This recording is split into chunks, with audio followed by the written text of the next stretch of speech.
Hey, this is Matt. Welcome to Unbearable 73. We're back at it with Masters of the Air Part 4. So let's do two things up front. I'm not as happy about this episode as I was about the last episode. There's a little too much showing and not enough telling when it comes to what they were talking about, which I'll get to in a second. So the sort of historical context prep for this, I have started episode 3 in the comment the section below the information.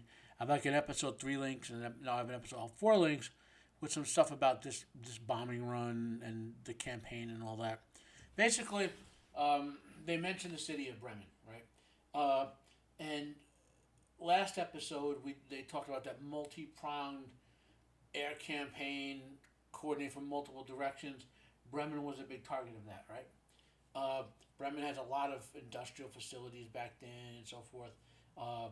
So this is several months later, the next raid on Bremen. I believe I talked about some of the historical context of that they were basically throwing these bombers almost like you were just lobbing meat into a meat grinder, like in a hot dog, like in a hot dog factory. They just throw these hundreds of pounds of meat at once to be gigantic grinders that could like crush anything, with little care for the pilots' lives per se, with the idea that they would just keep throwing numbers at them, and so that's the context of what's still going on.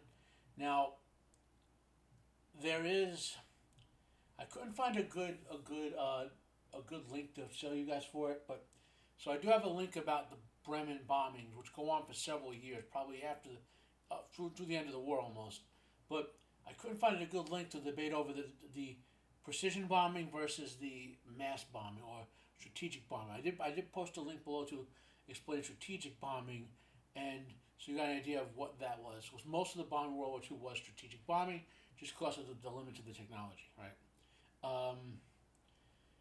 And the concept was precision bombing, minimize civilian casualties, targeted only blah blah blah.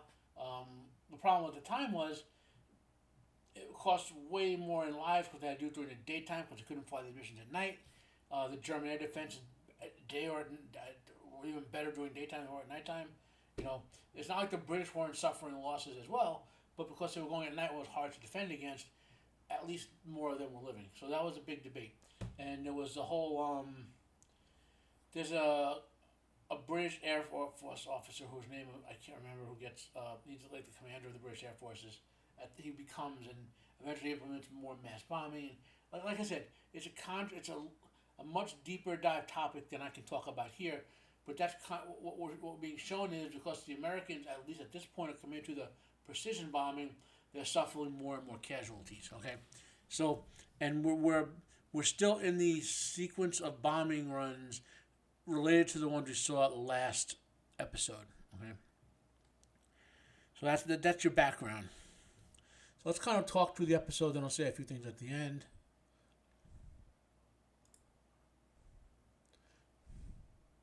Thankful to Apple for letting me review the content without it. Here's for you ladies, just a nice fluff picture.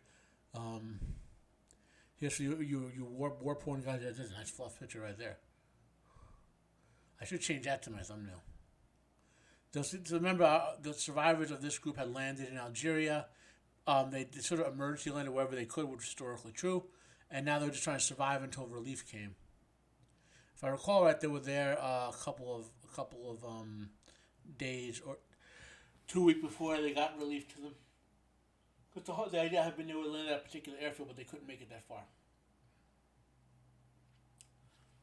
So now here's the relief is coming, and we see that, Then there's time skip. Obviously, we go France. We see the beautiful young French girl riding with the American that's been captured. She's taking him to the Belgium resistance. Beautiful Belgium girl, Belgiumese.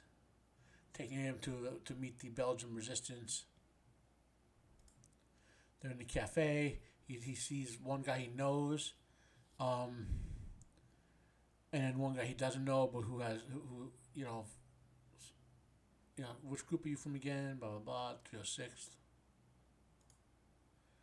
And then the Belgium resistance immediately start interrogating him because, which we know is because of potential infiltrators. I mean, these groups had to be ruthless because the Germans were ruthless. Well, I should say the Germans. I mean, German military was standard. The SS was ruthless to anyone who, and like if these guys were caught, their entire family, the SS would have killed their entire families. You know. So he's very skeptical and burnt out. You know. Some conversation. The usual. You know. He gives him a test like what team was Babe Ruth on before the Dodgers? Babe Ruth was never on the Dodgers for young people out there. He started in the Red Sox, went to the Yankees. Then they're taking him to the field. They're taking him someplace like they're being escorted. And they would get a little.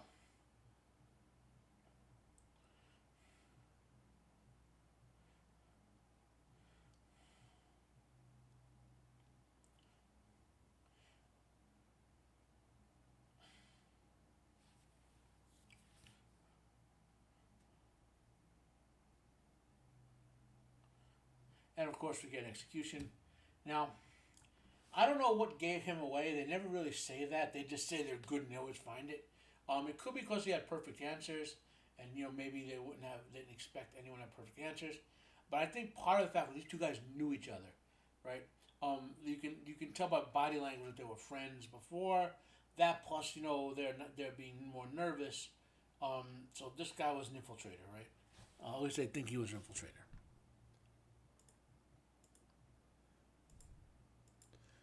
Now we got the wonderful intro. And they're waiting for something now. And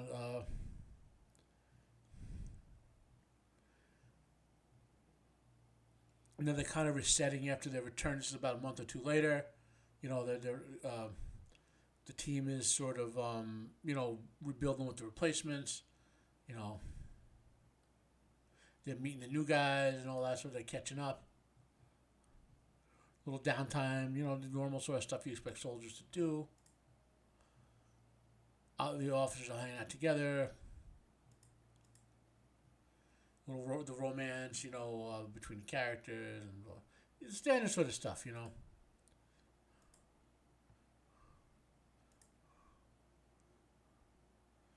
Now here's the colonel who runs their group, basically doing a little boy talk,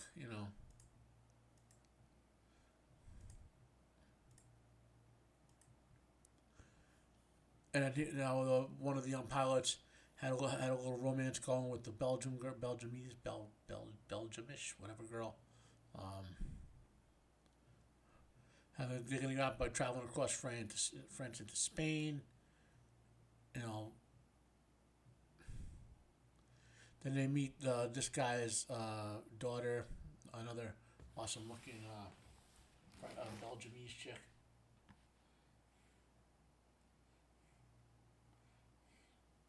I wonder if they only hired models for this show.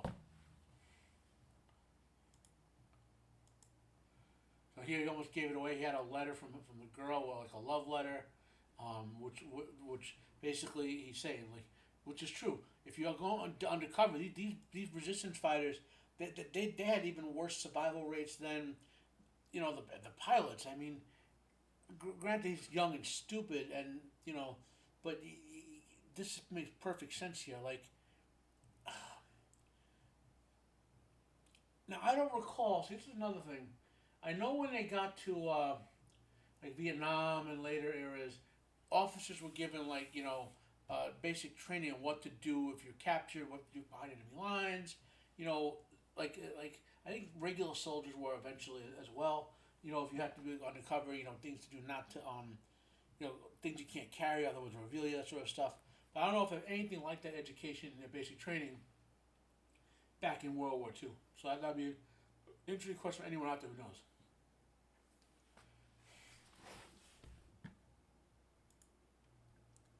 And that, by the way, you'll see depicted in other movies and docudramas and in facts that when these towns were liberated, these resistance fighters and the people of their families, they were merciless to anyone who even remotely collaborated or with the Germans, because the even even the people who collaborated because they had to. And well, I mean, there was some people, for example, what were you supposed to tell the SS no, they couldn't stay in your house, and then they execute your family and take it anyway, and then after the war you're not even trying, you're just taken out and hung because you let the SS stay in your house or whatever. I mean, there's no winning in these situations, right? This is why we got to avoid war to begin with, you know, hint hint modern world, but yeah.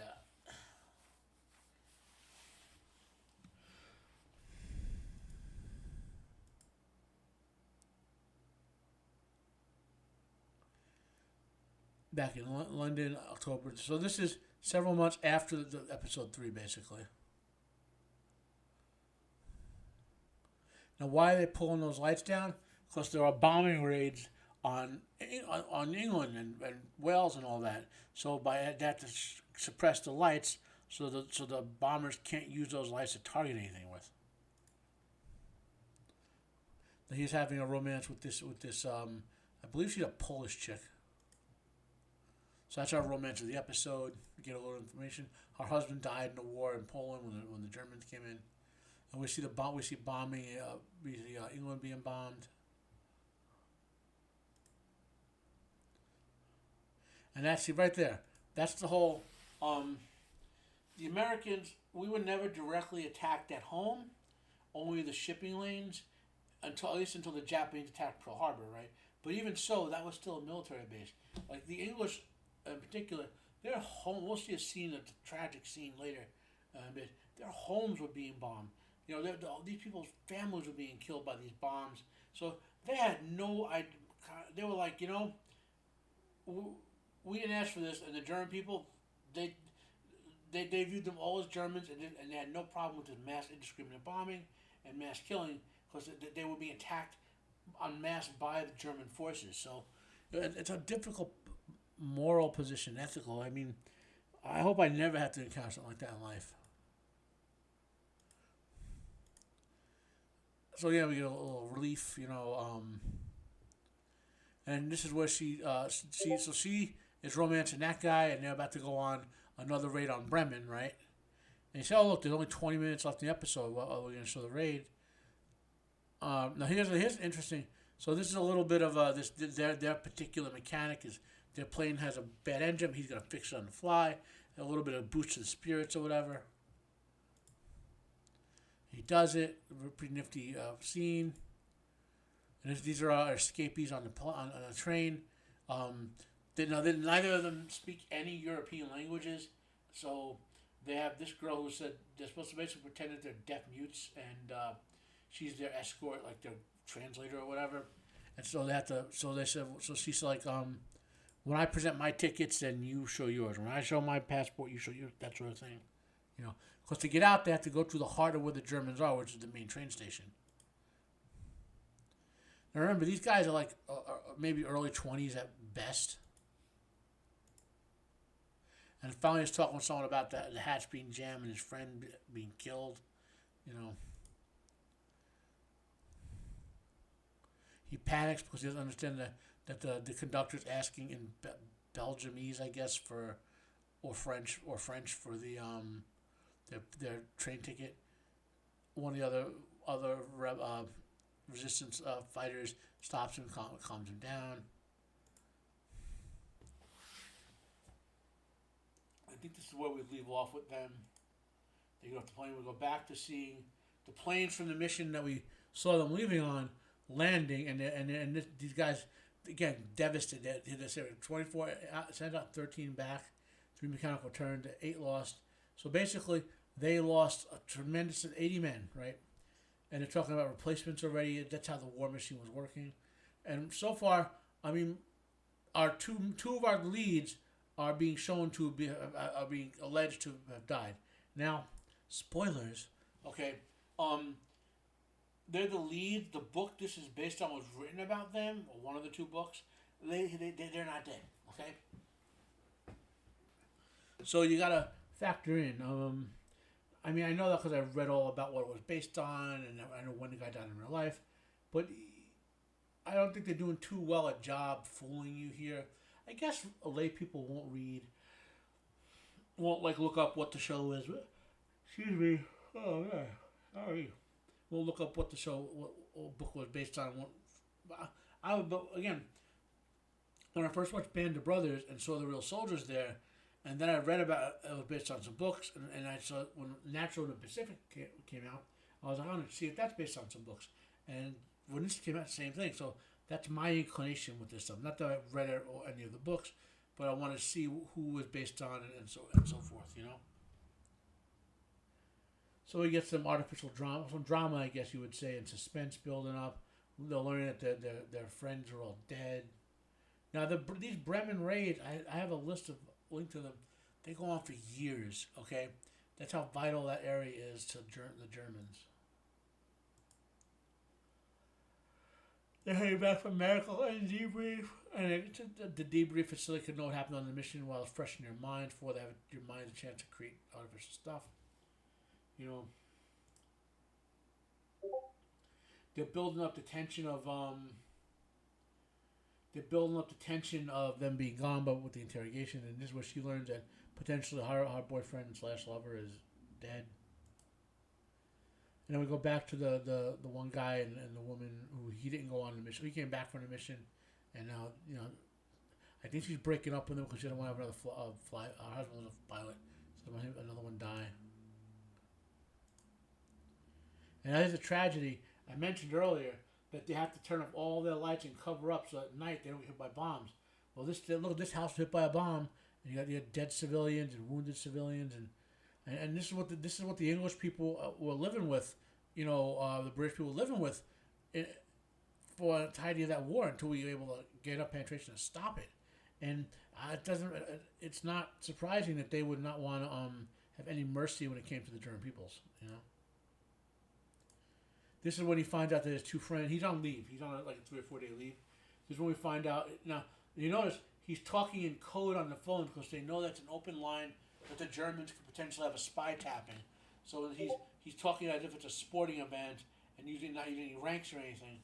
So again, this is a real thing. They were trained to see. This is why I was wondering, like, he has this trained to not reveal this over the phone, but why doesn't the other guy who's an officer, have similar training with the... I don't know. I don't know. I'm not going to call it inconsistency in the show. I'm just going to call it, but it's not a big enough deal to go crazy over.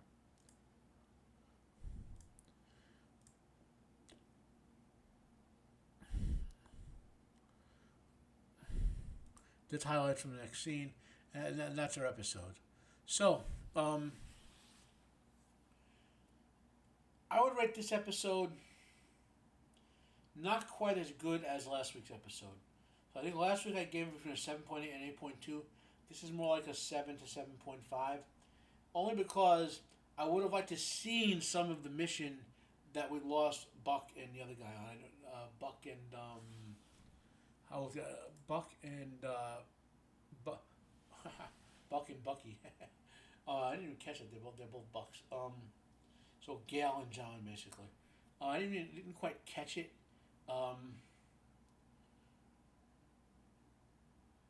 Anyway, so I would like to see a little bit of that. I know they're just showing planes dropping bombs. It would have been interesting. They didn't show like a long scene of it, but just show some chaotic shots of it, or maybe when they were counting it, show a few flashbacks of what they were counting. Something like that to spice it up a little bit in there. I mean, Now, as far as the spicy goes, I do like, and it's a technique you see in comic books when they want to show intimate scenes, but they want to show nakedness. So when they were having one of the love scenes between the blonde Polish woman and that guy, I can't remember his name. I haven't quite other than Buck, I haven't got all their names down yet. She was naked. She got up and naked, but they used shadows so you could see her silhouette walking over to him being naked. Same thing with him. But the light was only enough that you could see their faces. So when they started doing the motion, you couldn't see directly. You could see the motion, but again, because of the way the shadows were, you couldn't see the bodies. So that's a good technique where you can show it, but don't show it. You know what I mean?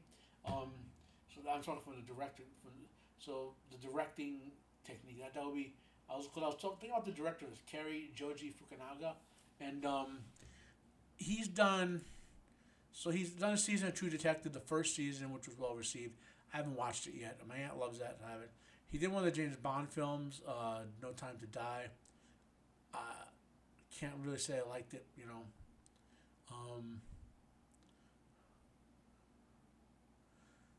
He was a writer on It, the second It, and so he has decent credits, but he's young and experienced. But he did good so far with these 4 episodes, and some interesting techniques he used. So I'll give him credit there. What else can we say? So I already said this is like a 7.5 ish. You know, a little down further. I wish they'd put again. It's going to be every episode. So we're basically 4 episodes in of 8 episodes. It's a single season show, and we're still in 1943. So are we going to get a big time skip through this? I mean, is that what's going to happen? Because they'll have to do that if they want to get anywhere near the end of the war, or is it going to be a second season? I don't know. I guess we'll find out as we go. Anyway, my name is Matt. This has been Unbearable 73, reviewing Masters of the Air Season 1, Episode 4, Part 4. Give me a like down below. Thumbs up if you can. Share this out if you can. If you didn't like it, give me a thumbs down. Give me any questions you have, and I'll try to answer them. If you have any conversations, you know, have a great weekend and have a nice day.